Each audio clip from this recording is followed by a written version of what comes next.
कांग्रेस के घर में घमासान, आला कमान क्यों है नाकाम, इस पर बात करेंगे आगे। इससे पहले छत्तीसगढ़ के सीएम भूपेश बघेल से जुड़ी एक बड़ी खबर आ रही है। दर्शकों को बता दें कि छत्तीसगढ़ में चल रही कलह के बीच कांग्रेस आला कमान ने भूपेश बघेल को यूपी चुनाव के लिए पर्यवेक्षक नियुक्त किया है।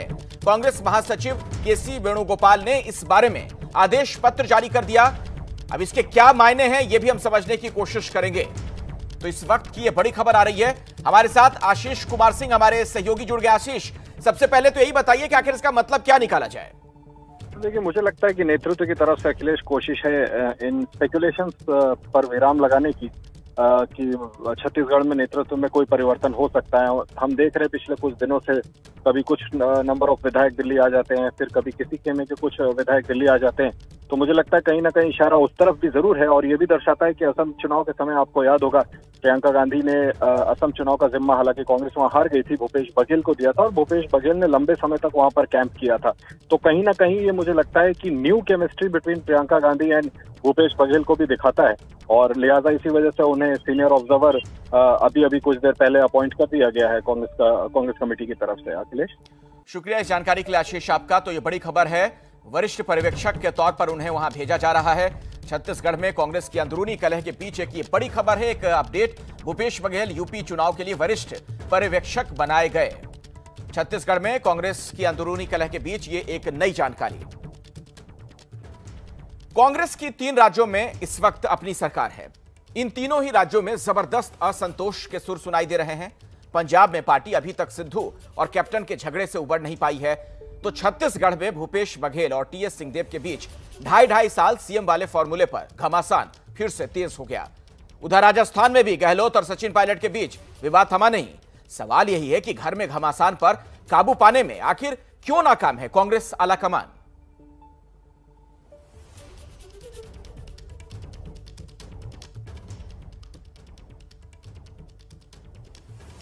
इसी मुद्दे पर आज हमारी बातचीत होने वाली है। हमारे साथ जो तमाम मेहमान जुड़ चुके हैं उनसे मैं आपका परिचय करवा दूं। वरिष्ठ पत्रकार हमारे सहयोगी दिबांग इस वक्त हमारे साथ मौजूद हैं। आलोक शर्मा कांग्रेस के सीनियर लीडर प्रवक्ता मौजूद हैं। चरणजीत बरार हमारे साथ जुड़ गए शिरोमणि अकाली दल से। संगीत रागी हैं, दिल्ली विश्वविद्यालय में आप प्राध्यापक हैं। और विशाल मिश्रा भी हमारे साथ हैं, दिल्ली यूनिवर्सिटी में आप भी असिस्टेंट प्रोफेसर हैं। आप सभी लोगों से हमारी बातचीत होगी, लेकिन पहला सवाल आलोक जी आपसे है। चूंकि जिस तरह के हालात आपके घर में नजर आ रहे हैं, घर का मतलब कांग्रेस के अंदर, सवाल यह है कि आखिर आपका जो आला कमान है वो इसे सुलझा क्यों नहीं पा रहा है। किसी तरह की कोई बेबसी है या फिर कोई सुनी नहीं जा रही है? अखिलेश जी, सबसे पहले तो आज बापू की जयंती है, सबको नमन। बापू की सबकी तरफ से बापू को नमन, लाल बहादुर शास्त्री जी को नमन। अब मैं आपके प्रश्न पर आता हूं। आपने कहा कि सुलझा नहीं पा रहे, मुझे तो कहीं झगड़ा नहीं लग रहा है। आज मैं 2 स्टेटमेंट देख रहा हूं, 3 स्टेटमेंट। छत्तीसगढ़ के मुख्यमंत्री कह रहे हैं कि छत्तीसगढ़ है, पंजाब नहीं होगा। तो कहीं पर मुझे अनरेस्ट नजर नहीं आ रहा है। नहीं, तो क्यों कहा उन्होंने कि पंजाब नहीं होगा? एक मिनट आलोक जी, माफ कीजिएगा, बीच में टोक रहा हूं आपको। क्यों उन्होंने कहा कि पंजाब नहीं होगा? इसका मतलब ही है ना कि पंजाब में जो हो रहा है उस सबको पता है कि क्या, और आप कह रहे हैं कि झगड़ा ही नहीं है। अखिलेश जी, पत्रकार अगर सवाल पंजाब पे पूछेगा तो स्वाभाविक है यही उत्तर दिया जाएगा। पत्रकार अगर सवाल जैसा पूछेगा वैसा ही तो उत्तर दिया जाएगा। दूसरा, गहलोत जी की स्टेटमेंट सुन रहा था मैं, उन्होंने कहा मैं 20 साल तक रहूंगा यहाँ पर, अगला चुनाव भी मैं ही जीतूंगा, मेरी हेल्थ अब ठीक है। मुझे नहीं लगता कहीं पर कोई रार और तकरार वहां पर दिखी। सिद्धू जी का ट्वीट अभी एबीपी न्यूज पर मैं देख ही रहा था। वो कह रहे हैं कि पद हो ना हो, मैं राहुल गांधी, प्रियंका गांधी सबके साथ हूँ, ना उन्होंने पार्टी छोड़ी है। अब मुझे नहीं लगता कहीं पर भी किसी तरह की रार है।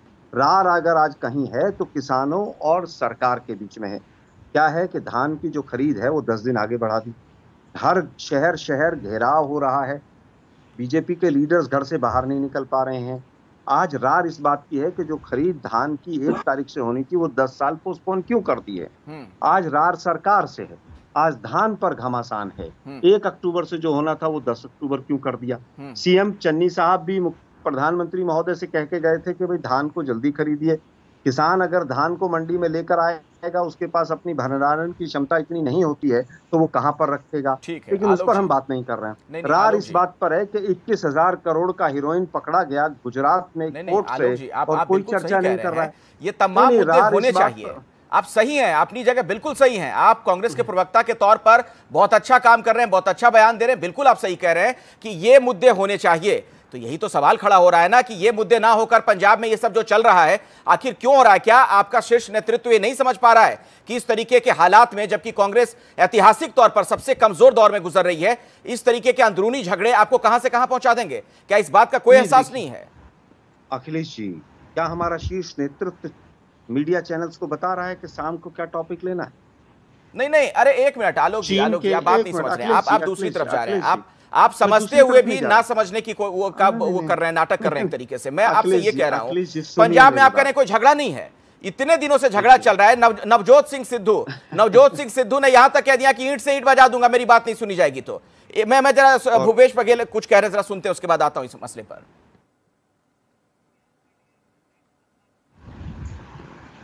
तो संपर्क शायद नहीं हो पाया है, या जो बाइट हम आपको सुनाना चाह रहे थे वो नहीं हो पाया, प्ले नहीं हो पाया। मैं उत्तर देता हूं। जी हाँ, आलोक जी 10 सेकंड दे दीजिए। देखिए, नाटक तो ये हो रहा है कि चीन के फौजी आते हैं, आप सवाल का जवाब दीजिए, मैं उस पे आऊंगा। आलोक जी, वो बिल्कुल सही है, आप जो कह रहे हैं ना वो मुद्दे हैं और उस पर चर्चा होनी चाहिए। मैं क्या कह रहा हूं, आप कह रहे हैं कोई झगड़ा नहीं है। नवजोत सिंह सिद्धू ईंट से ईंट बजा देने की बात कह देते हैं, भूपेश बघेल कहते हैं कि पंजाब नहीं बनने दूंगा छत्तीसगढ़ को, आप कहते हैं कोई झगड़ा ही नहीं है।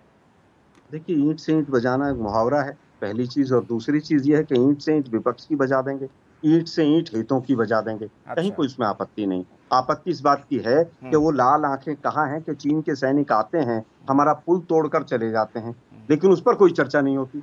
एक पूरे देश के अंदर 21,000 करोड़ का हेरोइन पकड़ा जाता है एक ड्राई स्टेट के अंदर, उस पर चर्चा नहीं होती। कोरोना के टाइम में हम सुशांत राजपूत को ढूंढ रहे थे, उसका मर्डरर कौन है। आज हम इतनी बड़ी बड़ी घटनाएं हो रही हैं। तो मैं इसका जवाब संगीत रागी से लेता हूं। संगीत रागी जी, आलोक शर्मा की पीड़ा कुछ और है। पार्टी के अंदर जो चल रहा है उससे उन्हें कोई मतलब नहीं है, कोई इत्तेफाक नहीं रखते हैं। G23 के नेता भले कह दें कि कार्य समिति की बैठक क्यों नहीं होती है, पूर्णकालिक अध्यक्ष क्यों नहीं चुना जाता है, लेकिन उससे उन्हें कोई फर्क नहीं पड़ता। उनका यह कहना है कि बाकी जो मुद्दे उन्हीं पर सिर्फ बात हो, कांग्रेस में जो चल रहा है उस पर बात ना करें। देखिए, मुझे लगता है कि एक ऑटो इम्यून डिजीज होता है और वो उसकी खासियत ये है कि आपकी शरीर को, आपके ही अंदर के तत्व आपको मार डालते हैं। मुझे लगता है कांग्रेस ऑटो इम्यून डिजीज की आज के दिन में शिकार हो गई है। कपिल सिब्बल ने एकदम बहुत सही सवाल उठाया है। 23 साल से, ये सवाल नटवर सिंह ने भी उठाया है, 23 साल से श्रीमती सोनिया गांधी या उनका परिवार कांग्रेस के अध्यक्ष को सुशोभित कर रहा है। आपके पास 23 साल में आपके पास कोई इसका एक विकल्प नहीं मिलता है। आप विकल्प नहीं ले दे करके आप सत्ता का संघर्ष पहले जो राज्यों के अंदर था और गांधी परिवार उसमें एक निर्णायक भूमिका अदा करती थी कि यदि कोई झगड़ा होता था तो उसके बीच में हस्तक्षेप करती थी। आज गांधी परिवार के बीच में ही एक झगड़ा है। श्रीमती सोनिया गांधी की पसंद कुछ और है, राहुल गांधी के पसंद और हैं, प्रियंका गांधी के वाड्रा के पसंद कुछ और है। यदि आप राजस्थान चले जाएं तो आपको साफ दिखेगा कि श्रीमती प्रियंका गांधी वाड्रा की पसंद जो है अशोक गहलोत साहब हैं और राहुल गांधी की पसंद जो है वो सचिन पायलट थे। आपने देखा होगा कि दोनों के बीच में किस प्रकार का विवाद छना। पंजाब की राजनीति में आप देखेंगे तो वैसा ही आपको दिखाई देगा। सिद्धू के पसंद, सिद्धू के पीठ पर हाथ किसी और का था, अमरिंदर जी के साथ कोई और थे, आज अमरिंदर जी का साथ उनका छूट गया। नतीजा यह है कि आज पंजाब के अंदर पार्टी दो खेमे में बट गई है। फिर यदि आप छत्तीसगढ़ में चले जाएं तो छत्तीसगढ़ में भी देखेंगे, मुझे लगता है कि पहले कांग्रेस पार्टी के अंदर महासचिवों के और उपाध्यक्षों के खेमे होते थे, लेकिन इन खेमों के बीच में एक निर्णायक भूमिका अध्यक्ष की होती थी, गांधी परिवार की होती थी। अखिलेश जी, और उनका एक नैतिक दबाव भी होता था। मैं उत्तर देना चाहूंगा। हाँ, आप सोचिए कि कांग्रेस के अंदर दरबारी भूमिका में रहने वाले महासचिव, उपाध्यक्ष और कार्य समिति जवाब दीजिए आलोक जी।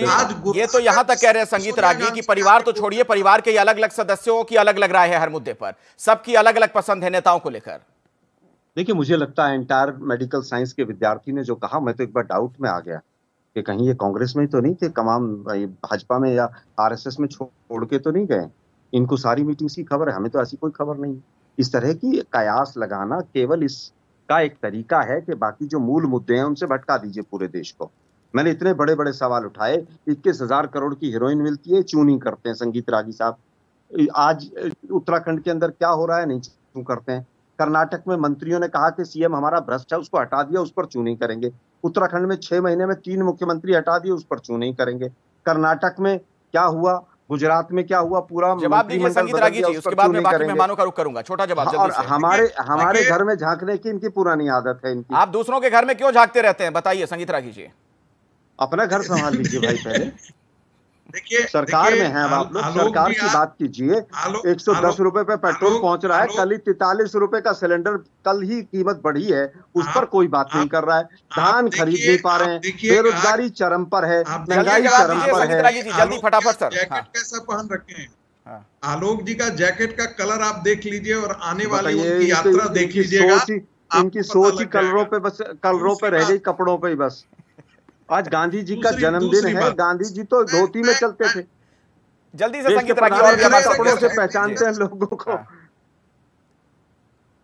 दूसरी बात देखिए, कांग्रेस के प्रवक्ता के से यदि आप ये सवाल पूछेंगे कि आपके अंदर झगड़ा चल रहा है, आपके अंदर ही टूट फूट मची हुई है, तो थोड़े वो स्वीकार करेंगे। आप गलत सवाल पूछ रहे हैं उनसे, आपको ऐसा पूछना ही नहीं चाहिए। तो ये सवाल दिबांग से यहाँ बदले जाएं। तो मैं ये सवाल दिबांग से पूछ लेता हूँ। दिबांग, दिबांग, क्या देश में असल मुद्दों पर बहस जो होनी चाहिए वो ना होकर परिवार, जो गांधी परिवार है, उस पर ज्यादा फोकस कर दिया गया है?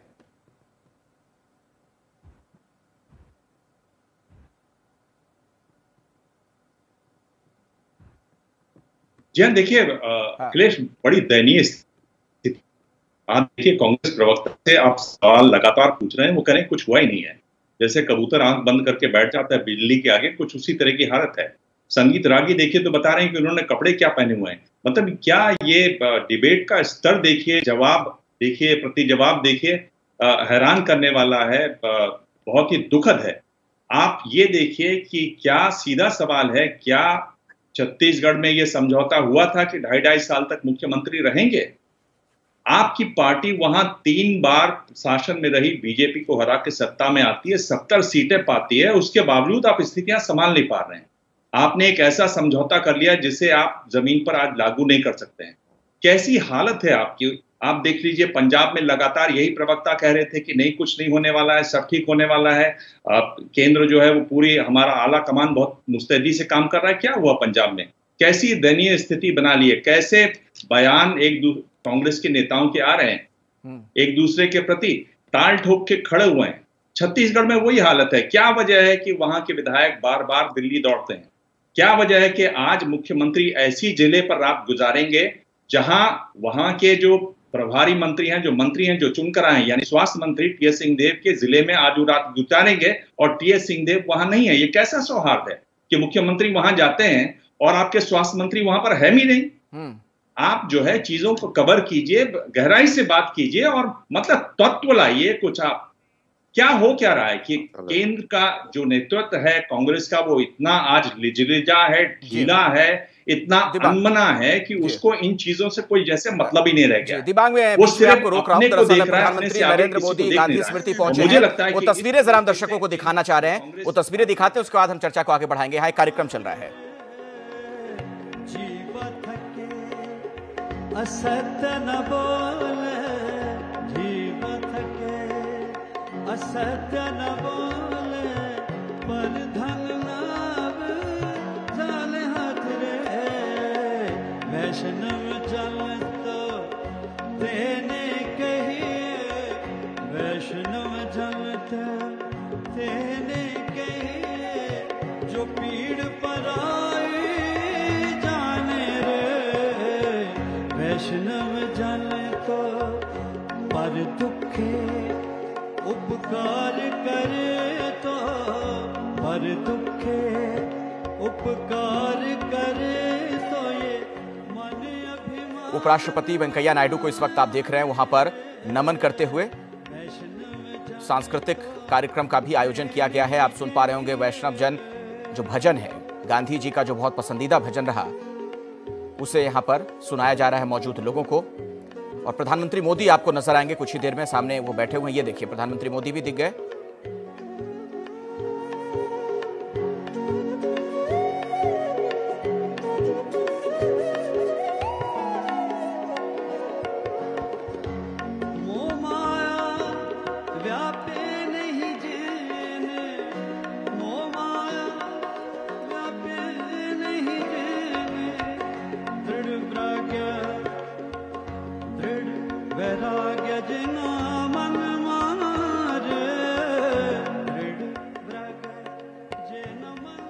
चलिए कुछ तस्वीरें आगे भी हम आपको दिखाएंगे, लेकिन अपनी बहस में वापस लौटते हैं। और आलोक शर्मा जी, जो पार्टी ये दावा करती रही जो गांधी के आदर्शों पर चलती है, आखिर उस पार्टी को आज क्या हो गया? इतनी कमजोर क्यों पार्टी नजर आ रही है कि आपस में लोग लड़ रहे हैं, तमाम बड़े नेता?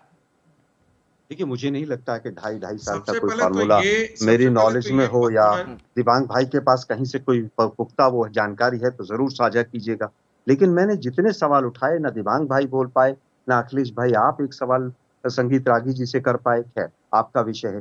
मेरा कहना है कि विषय आज जो है, अगर गांधी जी के मूल्यों पर चलना है तो कांग्रेस पार्टी भी आज तक गांधी के मूल्यों पर चली है।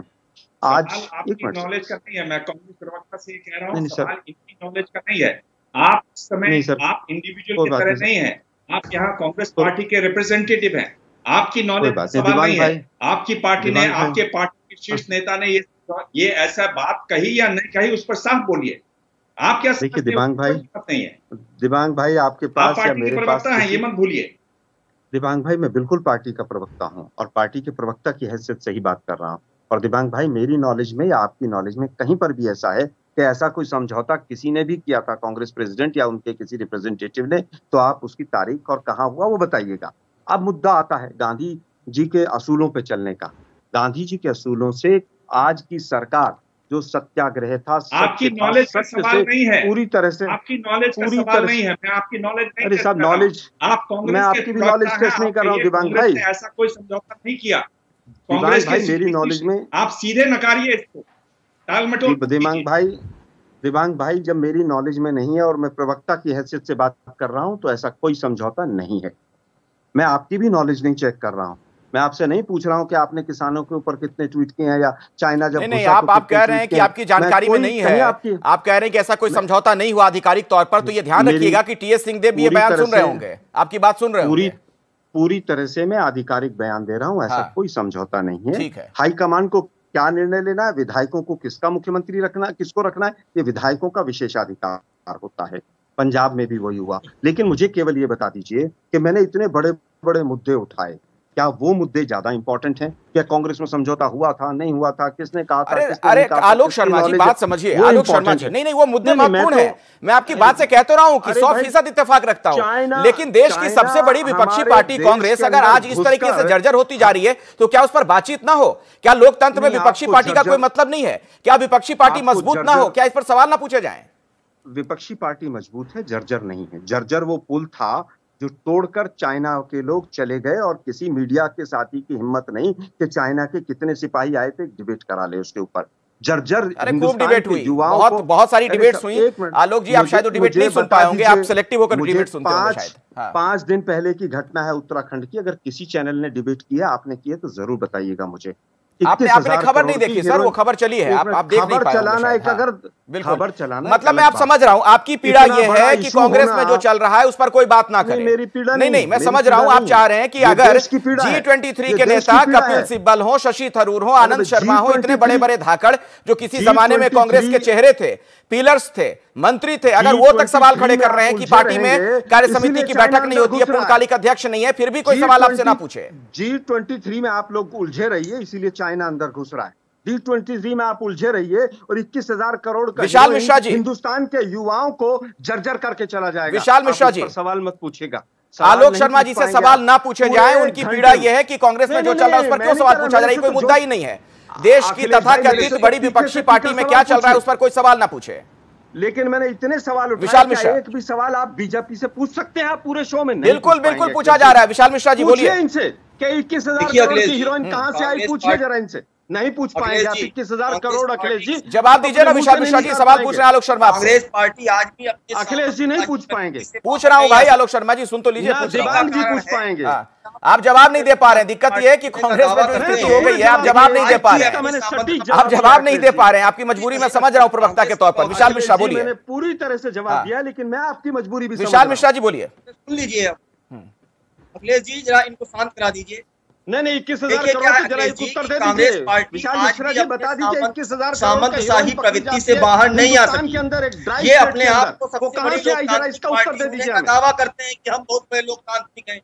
जब देखिए तब इनके नेता ट्वीट कर देते हैं कि लोकतंत्र खतरे में है, लोकतंत्र खतरे में है।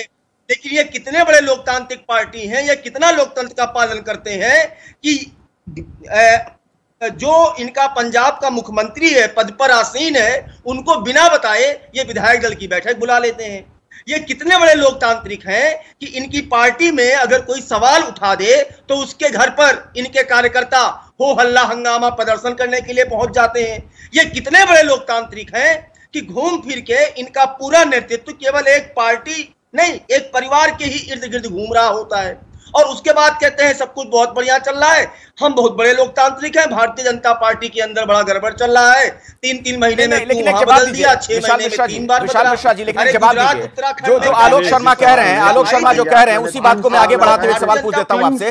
विशाल मिश्रा जी सुन लीजिए। आलोक शर्मा एक मिनट सुनिए। विशाल मिश्रा जी, क्या यह माना जाए जो आप कह रहे हैं ना कि यहां पे कुछ लोग चला रहे हैं कांग्रेस के अंदर, यही आरोप कांग्रेस वाले बीजेपी पर लगाते हैं कि वहां भी सिर्फ कुछ लोग ही सारे फैसले ले रहे हैं। लेकिन क्या बीजेपी में जो लोग ये फैसले ले रहे हैं वो सफल हैं, इसलिए सवाल नहीं खड़े होते हैं, और यहां पर असफलताएं ज्यादा नजर आ रही है इसलिए लोग घेर लेते हैं उन्हें, गांधी परिवार को?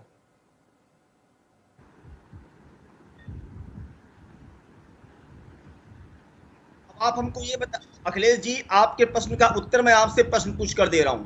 क्या भारतीय जनता पार्टी में आज तक अध्यक्ष किसी एक परिवार के अंदर केंद्रित है? इस बात का उत्तर आपको स्वतः मिल जाएगा।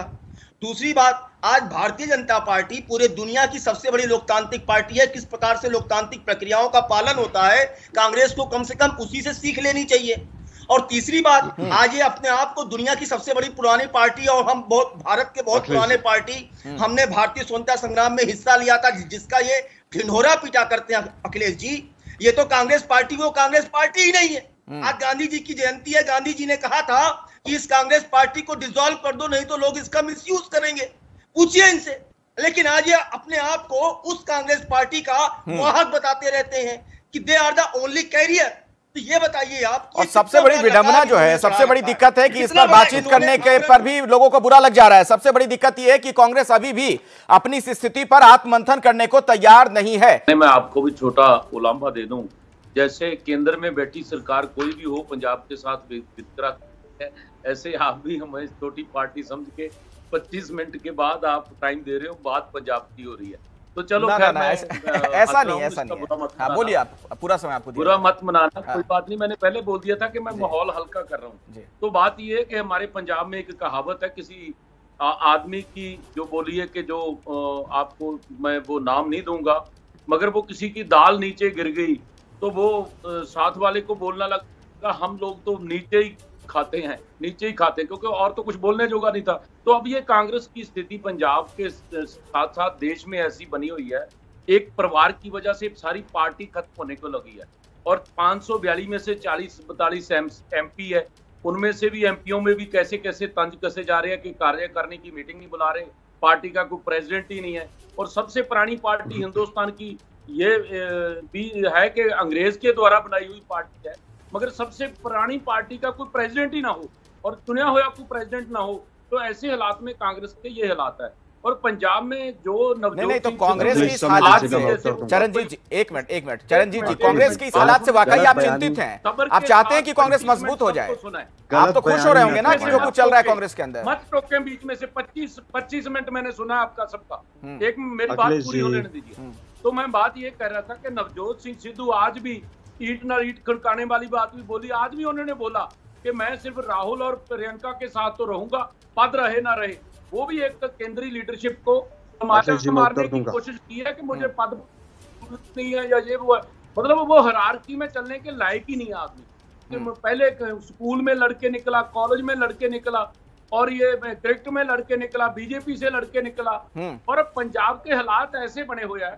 1996 में भी ऐसे बने थे जब कांग्रेस पार्टी ने 2 महीने पहले इलेक्शन से मुख्यमंत्री बदला था। आलोक शर्मा जी, 94 सीट था। देखिए मैं आपको एहसास हो रहा है इस बात का कि जो आपकी पार्टी के अंदर का झगड़ा है उसे विपक्षी पार्टियां किस तरीके से लपक रही हैं? शिरोमणि अकाली दल के प्रवक्ता ने जो बातें कही, अभी भी आपको समझ में ये चीज आ रही कि नहीं कि कितना मसला गंभीर है वहां पंजाब में? देखिए, शिरोमणि अकाली दल वही पार्टी है जिसने 3 काले कानून पास कराने में मोदी जी की मदद की।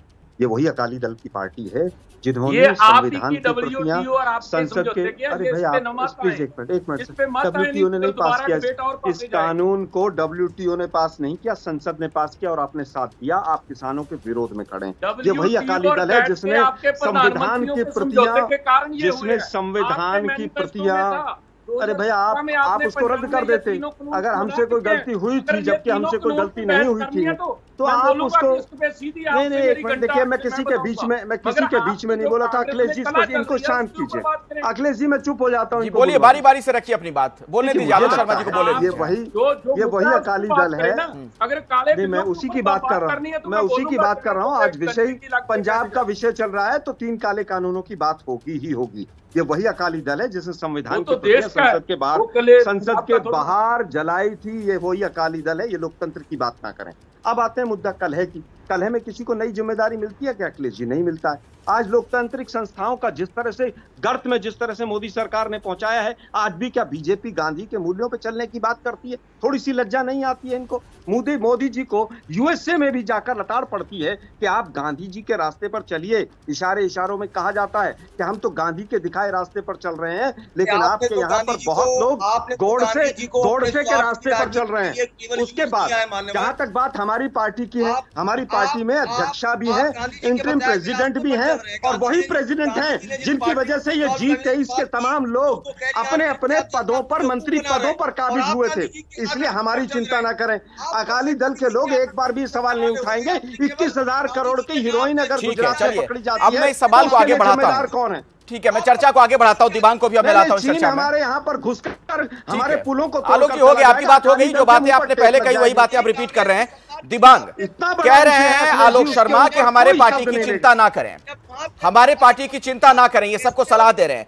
पंजाब, छत्तीसगढ़, मध्य प्रदेश की अगर मैं बात करूं तो वहां तो सरकार ही चली गई आपसी झगड़े में। राजस्थान में क्या हो रहा है सबको पता है। और गोवा में कांग्रेस के जो पहले मुख्यमंत्री थे, जो सीएम रहे फेलेरियो साहब, पार्टी का दामन छोड़ते हैं तो ये कहते हैं कि 17 विधायक हमारे पास होने के बावजूद हम लोग सरकार नहीं बना पाए क्योंकि जो नेता भेजा गया था उसने हमें उपराज्यपाल से मिलने नहीं दिया। इसके बावजूद ये कह रहे हैं आलोक शर्मा कि कोई चर्चा ना करे हमारी पार्टी की स्थिति पर। दिबांग, 5 वर्षों से उस नेता ने स्टेटमेंट क्यों नहीं दिया? ठीक है, बोलने दीजिए दिबांग को, आपकी बात हो गई। आलोक जी चल रहा था मोदी जी की सरकार की तरह। दिबांग, संविधान की प्रतियां जलाएंगे और हमसे लोकतंत्र। बारी बारी से बोलिए। अरे सभी लोग एक साथ आप लोग बोलने लग जाते हैं। 1 मिनट सुन लीजिए। विशाल जी, आलोक शर्मा जी, दिबांग को बोलने दीजिए। कांग्रेस, अरे विशाल जी रुक जाइए, आ रहा हूं आपके पास सर, मैं आ रहा हूं। हाँ दिबांग, कांग्रेस पार्टी खुद को देखना नहीं चाहती है। कांग्रेस पार्टी की खासियत क्या है? कांग्रेस एक बड़े मुख्यमंत्री यहाँ पर रहे कांग्रेस पार्टी के। मैंने उनसे पूछा आप क्यों गांधी परिवार के साथ बार बार पीछे जाते हैं? उन्होंने कहा कि ये लोग हमें चुनाव जितवा देते हैं, इसलिए हम आपके साथ, इनके साथ खड़े होते हैं। आज वो चुनाव जितवाने की क्षमता जो गांधी परिवार की है वो नहीं रही, इसलिए उनका जो प्रभाव था, जो प्रभुत्व था, वो पार्टी में कम हो गया है। पार्टी चरमरा रही है। अब कांग्रेस के प्रवक्ता यहाँ पर ये कह रहे हैं कि कोई समझौता नहीं हुआ। इतनी बार भूपेश बघेल से ये बात पूछी गई वहां पर संवाददाताओं ने, कभी भूपेश बघेल ने साफ नहीं कहा जितना साफ यहाँ प्रवक्ता कह रहे हैं कि 2.5 साल का कोई समझौता नहीं हुआ। सिंहदेव साहब से जब भी पूछा गया उन्होंने हर बार इशारों में कहा, इन्होंने वर्ड यूज किया इशारों में, उन्होंने कहा कि ऐसा समझौता हुआ है। ये बात आज इन्होंने साफ की है। पर आपके जो क्यों नहीं मुख्यमंत्री भूपेश बघेल साहब कहते हैं कि ऐसा कोई समझौता नहीं है, ऐसा मत कीजिए, इससे इंस्टेबिलिटी फैलती है, इस बारे में बात ही नहीं कीजिए। कोई बात जरूर है, क्यों बार बार विधायक 2 साल पूरे हो गए, बार बार विधायक दिल्ली का दौरा कर रहे हैं, दिल्ली की तरफ भाग रहे हैं, ये बात सोचने वाली है। और दूसरी मैं इनकी जानकारी दे दूं, आप ये जो चीन की बात कर रहे हैं, ये 4-5 दिन पहले की घटना नहीं है, ये 30 अगस्त की घटना है। अपने फैक्ट को सही कर लीजिए। ये बहुत जरूरी है कि आप जो भी डिबेट करें अपने फैक्ट को सही लाए। 30 अगस्त की घटनाओं को आप 2-3-4 दिन पहले की घटना नहीं, हाँ ये छपी अभी है और ये पुरानी घटना है। कांग्रेस पार्टी के साथ आज सबसे बड़ी समस्या क्या है कि आला कमान, आप बात कर रहे हैं इतने बड़े मुद्दे हैं, आपका आला कमान है, आप मुद्दे गिना रहे हैं, आप सड़क पर क्यों नहीं उतरते? आपके कुर्ते फटते, आपके कोहने छिलते इतने बड़े मुद्दों पर क्यों नहीं नजर आते? क्यों नहीं आप गरीब जनता के साथ, उस जनता के साथ जो हाशिए पर है उनके साथ खड़े नजर आते? आप क्यों सिर्फ स्टूडियो में बात करते हुए दिखाई देते हैं? क्यों नहीं आप, अगर आप लोकतंत्र में विश्वास करते हैं, लोकतंत्र में विश्वास करते हैं, क्यों नहीं आप 10 लाख 15 लाख लोगों की एक रैली करते? क्यों नहीं रामलीला में? सम्मान करता हूं मैं इनके सवालों का। अच्छा जल्दी से आप 20 सेकंड में रिप्लाई कीजिए, जल्दी से। देखिए गांधी फैमिली ने 2 राज्यों से, इसी नेतृत्व के माध्यम से 2 राज्यों से हम 16 राज्यों पे सरकार बनाई। यूपीए 1 और यूपीए 2 सोनिया गांधी जी और मनमोहन सिंह जी के नेतृत्व में, इसी नेतृत्व में हम लड़े। यूपीए 1 और यूपीए 2 कोई बीजेपी से इंपोर्ट करके लीडर्स हमने नहीं लिए थे, अन्ना हजारे टाइप जो है इस तरह के लोगों को बैठा के। दूसरी चीज, हम झूठ का सहारा नहीं लेते। तीसरी चीज, इन्होंने कहा कि खबर अब छपी है, खबर तो छपती नहीं आजकल दिबांग भाई, मीडिया तो इतना डरा हुआ है। तो आपने अपनी बात क्यों नहीं रखती भाई? आप तो खुलेआम बोल ही रहे हैं। अरे भाई एक बात नहीं समझ में आती है कि आपकी बातों में कितना विरोधाभास है। आलोक शर्मा जी यहाँ बैठकर सीधा प्रसारण हो रहा है, लाइव टेलीकास्ट पे अपनी सारी बातें आप कहते हैं और फिर ये कह देते हैं कि आप लोगों की बात नहीं कही जाती है। ये बड़ी अद्भुत स्थिति है, मतलब ये हास्यास्पद है आलोक शर्मा जी।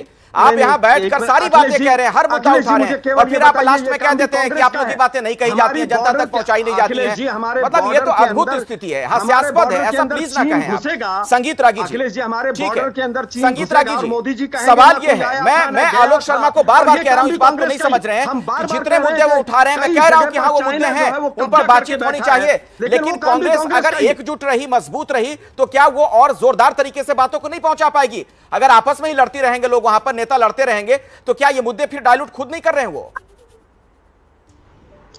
देखिए अभी देवांग एक सवाल उठा रहे थे कि कांग्रेस पार्टी सड़कों पर क्यों नहीं आ रही है। कांग्रेस पार्टी में किसी भी आंदोलन को खड़ा करने की, लीड करने की और उसे सस्टेन करने की क्षमता नहीं रह गई है। ये आप बात गंभीरता से लिख लीजिए। किसान आंदोलन में कांग्रेस गांधी जी ने सबसे बढ़ चढ़कर आगे हिस्सा नहीं लिया है। मुझे बता दीजिए क्या पूरी कांग्रेस ने समर्थन नहीं दिया किसान आंदोलन को? क्या लैंड एक्विजिशन बिल के खिलाफ हमने नहीं कहा? क्या राफेल के घोटाले के खिलाफ कांग्रेस सड़कों पर नहीं आई? आपको दिखाई नहीं दे रहा है और कुछ मीडिया के साथियों को भी दिखाई नहीं दे रहा है। हम हर मुद्दे को उठाना चाहते हैं, लेकिन जिस तरह से आज मीडिया डरा हुआ है, मुद्दे जनता तक नहीं आते। यही तो बड़ा हास्यास्पद है। मैं फिर से एक बार बोल रहा हूं, ये सारे मुद्दे आप हमारे चैनल पर बैठकर बोल रहे हैं, दर्शक सुन रहे हैं, सीधा प्रसारण हो रहा है, कोई एडिट नहीं है इसमें, कहीं भी कुछ काट छाट नहीं। इसके बावजूद आप कहते हैं कि आपकी बातें लोगों तक नहीं पहुंचाई जा रही है। मुझे तो हैरानी होती है कि ये बयान आप बार बार इस तरह से क्यों देते रहते हैं। मेरे पास समय नहीं आलोक जी, किसी और दिन आपसे इस मुद्दे पर और ज्यादा बहस होगी। हमारे साथ जो तमाम मेहमान जुड़े हुए थे, उनका बहुत बहुत शुक्रिया आज इस चर्चा में जुड़ने के लिए।